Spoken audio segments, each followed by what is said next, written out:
अनेक मंत्री आमदार पंचतारांकित हॉटेलमध्ये मुक्कामी आहेत।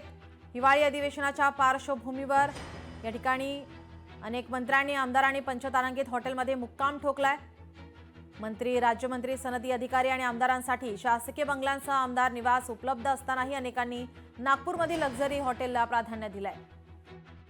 नागपूरमध्ये हिवाळी अधिवेशनाला सुरुवात झालेली आहे आणि प्रतिवर्षी हिवाळी अधिवेशनाच्या पार्श्वभूमीवर मंत्र्यांच्या आणि आमदारांच्या बंगल्यांच्या डागडुजीसाठी सार्वजनिक बांधकाम विभागाच्या वतीने कोट्यवधी रुपयांचा खर्च केला जातो आणि यंदा सुद्धा 100 कोटीपेक्षा जास्त रुपयांचा निधी जे आहे ते या ठिकाणी खर्च करण्यात आलेला आहे। तरी सुद्धा अनेक मंत्री असतील, आमदार असतील, त्यांनी जे आहे ते या शासकीय निवासस्थानामध्ये मुक्काम ठोकण्याऐवजी आहे ते पंचतारांकित हॉटेलमध्ये राहण्याचा या ठिकाणी निर्धार केलेला आहे आणि अनेक आमदार, मंत्री असतील, त्यांनी जे आहे ते अशाच पद्धतीने जे आहे ते शहरातील जे पंचतारांकित हॉटेल असतील त्या हॉटेलमध्ये एकंदरीत मुक्काम केला आहे।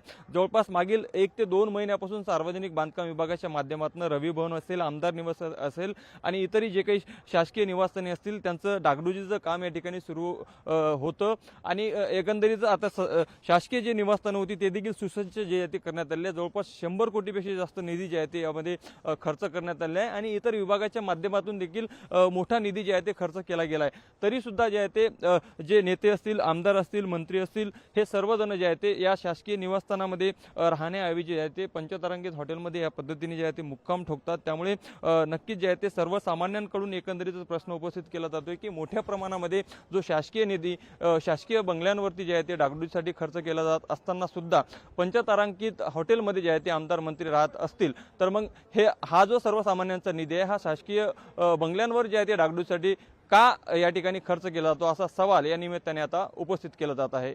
कॅमेरामॅन आदित्यसह मी ज्ञानेश्वर पवार, लोकशाही मराठी, नागपूर। लोकशाही मराठी ऐका, पहा, जागरूक रहा।